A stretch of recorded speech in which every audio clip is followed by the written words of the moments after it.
ตอนนี้ข่อยอยู่ถ้ำนางฟ้าถ้ำนอนถ้ำขวาสีฟ้าตัวนี้จะเป็นขวาสีฟ้าและกาบอนที่ข่อยอยู่นี่ตัวนี้จะเป็นบริเวณบอนจอดรถเด้ออยู่ทางหน้าถ้ำนี้แม่นจะอยู่ทางฝั่งนั้นเราต้องได้ข้ามขวาไปถ้ำตัวนี้หันจะอยู่เมืองวังเวียงแขมจักรเด้อตัวนี้จะเป็นทางเข้าของถ้ำเด้อต้องได้ย่างข้ามขวาสีฟ้านี่ไป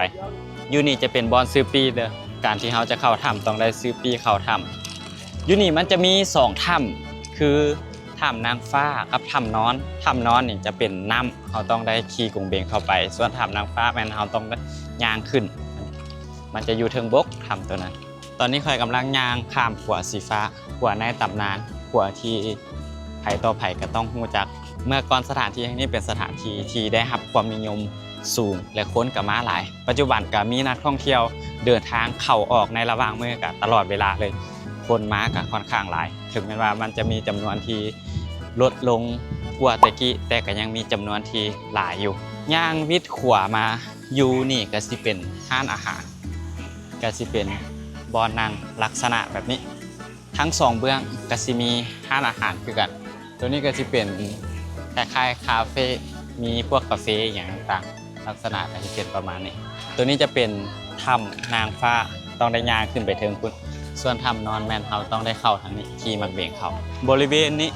อยู่ทางข้างบอนนี่จะเป็นบอนซื้อปีและบริเวณนี้จะมีบอนลอยน้ำอยู่นี่ให้จะเป็นประมาณนี้แล้วก็สิมีตู้เลี้ยนไปเมื่อตัวนี้จะเป็นหน้าถ้ำเลยยังพันได้เข้าในถ้ำจ้ะตัวนี้จะเป็นตู้เลี้ยนไปแบบนี้เลยแล้วก็มีสระลอยน้ำให้สระลอยน้ำอยู่นี่แมนลอยฟรีเด้อบ่ได้เสียค่าบริการเพิ่มมีแต่เฮามานั่งยูทูบแล้วเฮาก็สั่งอาหารนี่อย่างเอากับบรรยากาศก็สิเป็นประมาณนี้ก็เป็นตานั่งอยู่ร่มเย็นดีบรรยากาศก็ดีอยู่นี่จะเป็นประมาณนี้จะมีทางสระเล็กน้อยแล้วก็สระผู้ใหญ่ตัวนี้จะตื้นแล้วก็ตัวข้างหลังจะลึกตัวนี้จะเป็นบรรยากาศของห้านอาหารเด้อจะเป็นประมาณนี้เลยโต๊ะตั้งประมาณนี้บรรยากาศประมาณนี้และมันสิมีทางลงให้ไปเกลือป่าอยู่ลุ่มนี่สิมีป่าหลายอยู่ได้อยู่เครื่องกลางห้านมันสิมีทางลงแบบนี้ตัวทางลงตัวนี้หันแมนสิลงมาหาตัวเป็นเหือแพ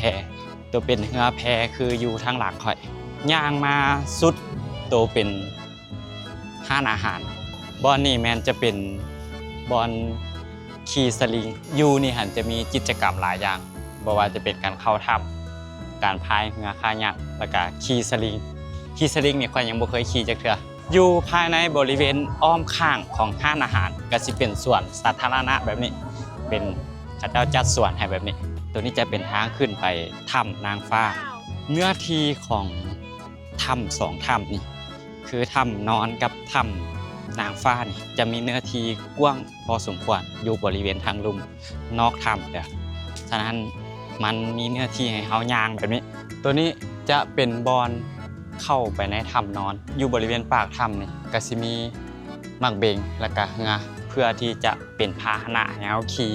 เข้าไปในถ้ำมื้อนี้บ่แน่ใจว่ามีคนเข้าหรือบ่เบิ่งแล้วก็มักเบงอยู่นี่ก็ค่อนข้างหลายอยู่จังน้อยค่อยสิเข้าไปในถ้ำตัวนี้แหละเพราะว่าค่อยยังบ่เคยเข้าที่ถ้ำตัวนี้